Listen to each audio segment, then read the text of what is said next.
ये बात है मेरे स्कूल के दिनों की, जब मैं स्कूल में पढ़ाई कर रहा था तो मेरी ही क्लास में एक लड़का ऐसा था जिसे हमारी पूरी क्लास टॉपर कह के बुलाया करती थी, जिसका सिर्फ एक ही कारण था कि वो लड़का हर साल हर एग्जाम में एग्जाम से सिर्फ एक दिन पहले पढ़ के टॉप कर दिया करता था। जब मैं स्कूल से पास आउट हुआ तब बहुत दिनों बाद जाकर मुझे ये पता चला कि वो टॉप सिर्फ इस वजह से करता था क्योंकि जो टीचर वो पेपर बनाया करते थे वो पहले ही उसके पास उस पेपर को पहुंचा दिया करते थे। और आपको जान के आश्चर्य होगा कि इस तरीके की चीजें अभी भी हिंदुस्तान में हो रही हैं, उस एग्जाम के साथ हो रही हैं जो हिंदुस्तान में किसी भी वैकेंसी को फिल करने के लिए नहीं कराया जाता, किसी भी सरकारी नौकरी पर भर्ती के लिए नहीं कराया जाता, बल्कि कराया जाता है हिंदुस्तान के भगवान को बनाने के लिए। नमस्कार दोस्तों, मैं हूं डॉक्टर श्लोक और आज बहुत ही ज्यादा सीरियस इशू पर बात करने वाला हूं कि क्या फिर से होगा नीट का एग्जाम। क्योंकि जब से नीट का एग्जाम हुआ है तब से इस तरीके की न्यूज लगातार आ रही हैं कि भैया नीट का पेपर जो है वो लीक हो चुका है। ये मैं नहीं कह रहा हूं, हमारे देश की रेपुटेड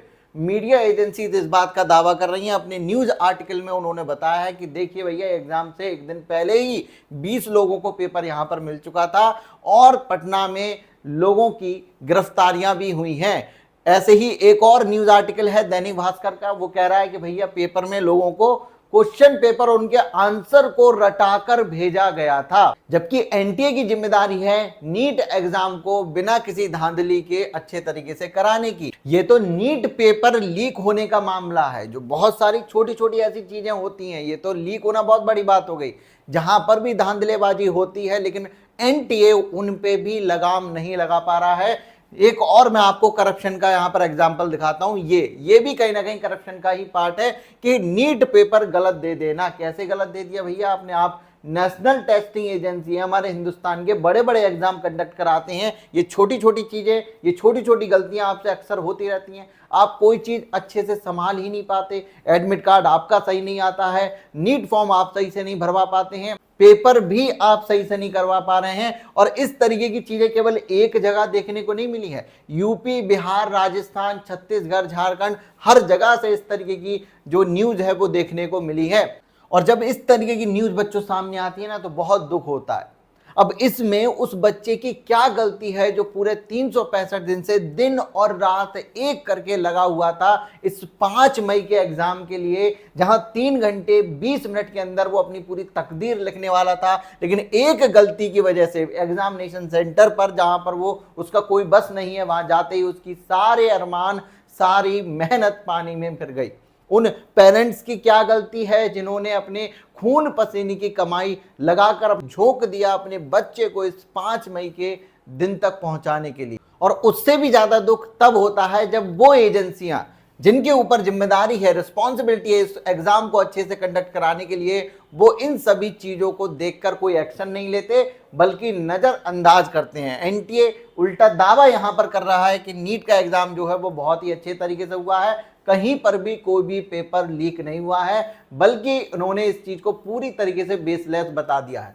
अब मैं आपको बताऊं, यहां पर एनटीए ने कई सारे नोटिस भी जारी किए हैं, मैं उन चीजों पर नहीं जाऊंगा क्योंकि मेरे हिसाब से तो एनटीए एकदम से इस एग्जाम को कंडक्ट कराने में फेल हुआ है। नीट फॉर्म में गलतियां, एडमिट कार्ड में गलतियां, अब नीट एग्जाम कंडक्ट कराने में भी गलतियां, तो भाई कहां से आप जो है इन पर भरोसा कर सकते हैं? और इस तरीके की चीज आ रही है। अब बात आती है यहां पर कि इस चीज में आगे क्या एक्शन होने वाला है। तो मैं आपको बता दूं, ये सारी चीजें अब कहीं ना कहीं कोर्ट में पहुंच चुकी हैं।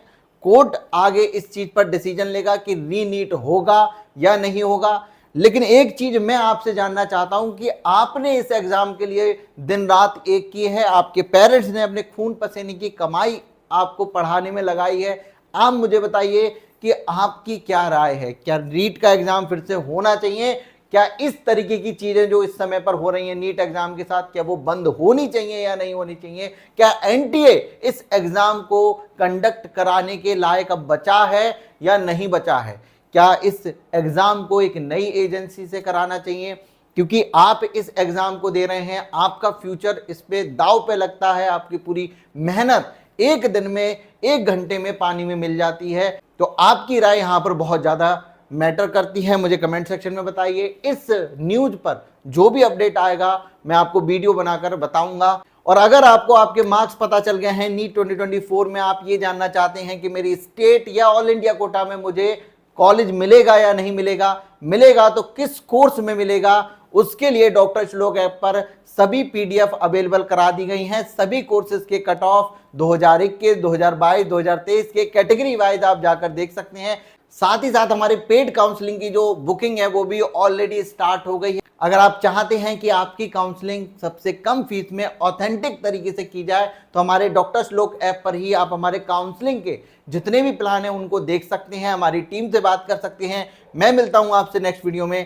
Thank you so much.